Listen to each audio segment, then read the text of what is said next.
नमस्कार, आप देख रहे हैं आपका पसंदीदा कार्यक्रम कालचक्र। मैं हूं पूजा और मेरे साथ हैं प्रश्न कुंडली विशेषज्ञ पंडित सुरेश पांडे जी। पंडित जी, बहुत बहुत स्वागत है आपका।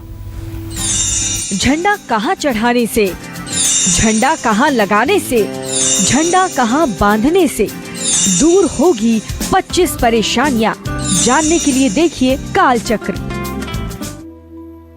जी हाँ, झंडा यश, कीर्ति और विजय का प्रतीक माना जाता है। ऐसा कहा जाता है कि जहां भी झंडा लगा होता है उस जगह की नेगेटिविटी खत्म हो जाती है। झंडा शुभता का प्रतीक भी है। ऐसे में अपनी परिस्थिति, परेशानी और मनोकामनाओं के अनुसार अगर झंडा लगाया जाए तो 1000 गुना ज्यादा फल मिलता है। झंडा चढ़ाने से, लगाने से और दान करने से हमारी कुंडली के ग्रहों के बुरे प्रभाव का नाश हो सकता है। इसलिए आज कालचक्र में पंडित सुरेश पांडे जी आपको झंडे के वो 25 महा उपाय बताएंगे जो आपकी जिंदगी की 25 परेशानियों को दूर कर देंगे। तो बने रहिए कालचक्र के साथ। और हाँ, अगर इसके अलावा आपका भी कोई सवाल है तो आप हमें फोन कर सकते हैं। हमारा नंबर है 0120665241। अपनी चर्चा को शुरू करते हैं आज के शुभ मुहूर्त के साथ।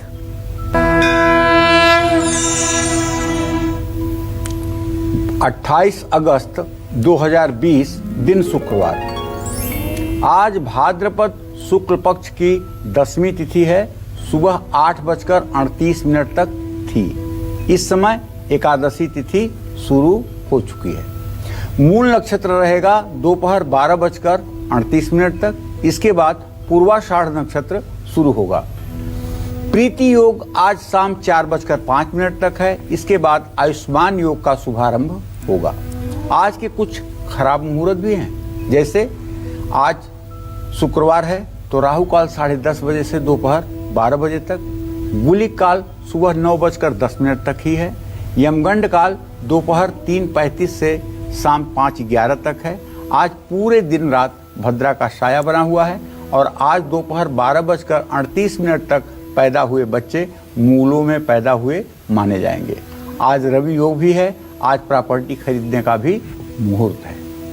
और चलिए चर्चा की शुरुआत करते हैं। आज हम बात कर रहे हैं झंडे की। झंडे की अहमियत क्या है, इसका सही इस्तेमाल कैसे हमारी तकदीर को संवार सकता है। सबसे पहले पंडित जी से ये जानते हैं कि झंडे का हमारे शास्त्रों में महत्व क्या है। साथ ही मकान, मंदिर या कार्यक्षेत्र के शिखर पर झंडा फहराने से हमारी कौन कौन सी परेशानियां दूर हो सकती है। आइए जानते हैं सबसे पहले इसके बारे में।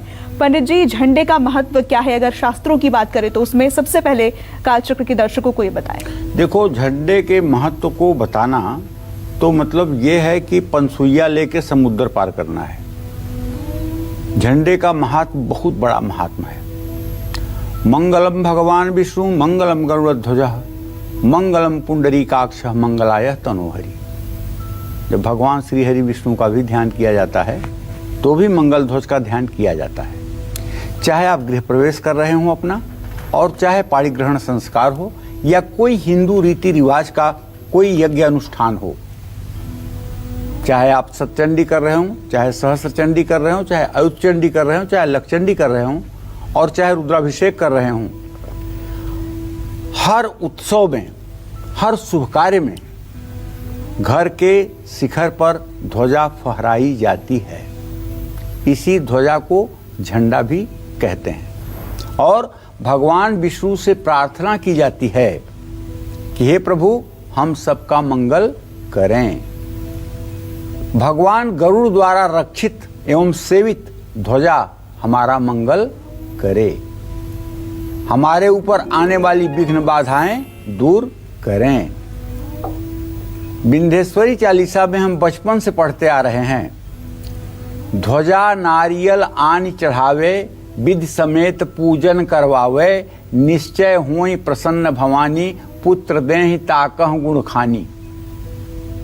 भाई, पुत्र भी बहुत बड़ी मनोकामना होती है, कन्या भी बहुत बड़ी मनोकामना होती है, संतान बहुत बड़ी मनोकामना होती है। विंध्येश्वरी चालीसा में स्पष्ट लिखा है कि जो लोग ध्वजा माने झंडा, नारियल माने श्रीफल और ध्वजा और नारियल देवी को समर्पित करते हैं और विधि समेत देवी की पूजा करते हैं, ऐसे लोगों के ऊपर भवानी प्रसन्न होती हैं और उनके घर में सुंदर गुणवान संतान देती हैं। बहुत बड़ी बात है। मकान हो, मंदिर हो, कार्य क्षेत्र हो, यज्ञ मंडप हो, ध्वजा लगाने से मंदिर, मकान, महल, यज्ञ मंडप, भवन और आवासीय परिसर से सारी नकारात्मक ऊर्जा नष्ट हो जाती है।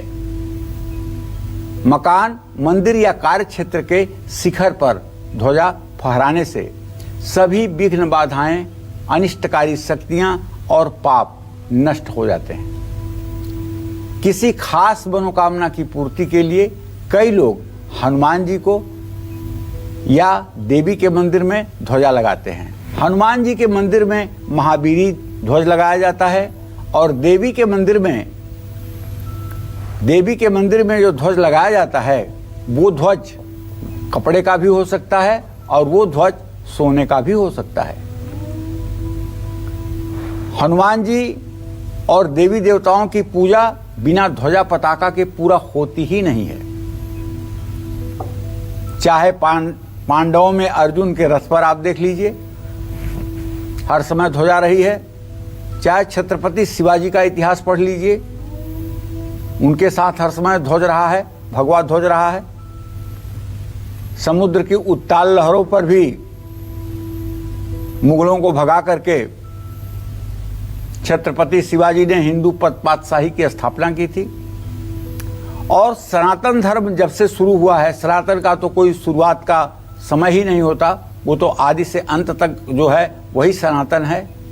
हर समय ये भगवा ध्वज उसका प्रतीक रहा है। अगर देवी का अनुष्ठान करना हो तो पौष शुक्ल पक्ष की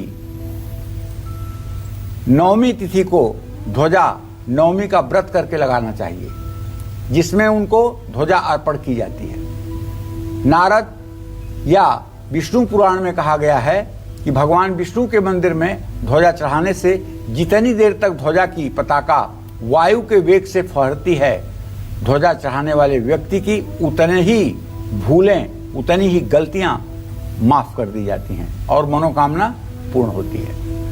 जो व्यक्ति में मंदिर में ध्वजा चढ़ाता है, उसके जीवन में संपत्ति और धन की कमी कभी जीवन में नहीं रहती है। ध्वजारोपण से मनुष्य इस लोक में सभी प्रकार के सुख भोग कर परम गति को प्राप्त होता है। जिस तरह मंदिर की ध्वजा दूर से ही दिखाई पड़ जाती है, उसी तरह ध्वजा अर्पण करने वाले से मनुष्य हर क्षेत्र में विजयी होता है और उसकी यश पताका चारों दिशाओं में फैलती है। दो प्रकार के ध्वज होते हैं, एक सामान्य ध्वज होता है, एक महाध्वज होता है। सामान्य ध्वज वह होता है जो एक ही रंग का होता है और शायद सनातन धर्म में सिर्फ और सिर्फ भगवा ध्वज का ही जो ध्वज होता है वही मुख्य ध्वज है। लेकिन जो महाध्वज होता है, कम लोगों ने देखा होगा महाध्वज। महाध्वज उन्हीं लोगों ने देखा होगा जो किसी सहस्त्र चंडी में या सतचंडी में या अयुत चंडी में सम्मिलित होने का जिन्हें मौका मिला होगा। ये महाध्वज 7 रंगों से बनता है। 7 रंग के वस्त्रों से ये महाध्वज का निर्माण होता है और ये महाध्वज बहुत लंबा होता है, माने 3 हाथ लंबा होता है और 2 हाथ चौड़ा होता है। और ये महाध्वज में 7 प्रकार के कपड़े लगाए जाते हैं, बराबर बराबर चौड़ाई के, और ये महाध्वज त्रिभुजाकार होता है। इस महाध्वज की स्थापना यज्ञ मंडप के ईशान कोण में की जाती है।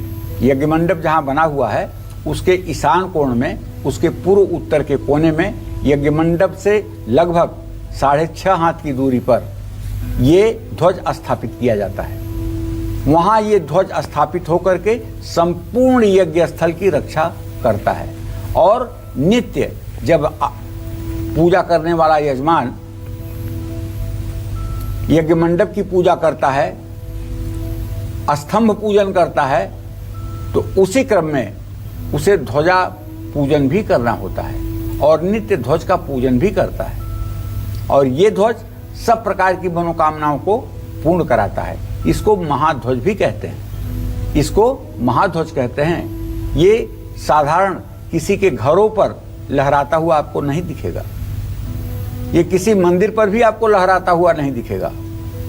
ये जहां यज्ञ मंडप होता है, जहां ढेर सारे ब्राह्मण मंत्रोच्चार करते हैं, जहां देवी देवताओं का कुछ दिनों के लिए आवाहन होता है, वहीं यह महाध्वज लगाया जाता है, जो हर प्रकार से, वो चाहे अग्नि हो और चाहे दूसरी प्रकार की आपदा विपदा हो, हर प्रकार से यज्ञ स्थल की, यज्ञ मंडप की और यज्ञ में उपस्थित होने वाले सभी मनुष्यों के जीवन की रक्षा करता है। तो ये बात भी हमें ध्यान में रखनी चाहिए महाध्वज के बारे में।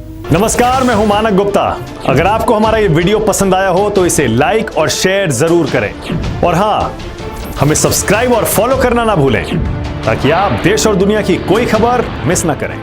चाहे कोई ब्रेकिंग न्यूज हो या कोरोना वायरस से जुड़ी कोई भी अपडेट, पॉलिटिक्स हो या आपकी जेब से जुड़ी कोई खबर, इलेक्शन की कोई न्यूज हो, कोई कंट्रोवर्सी हो या फिर कोई वायरल वीडियो, सब कुछ मिलेगा न्यूज़ 24 पर। तो जुड़े रहिए हमारे साथ और देखते रहिए न्यूज़ 24।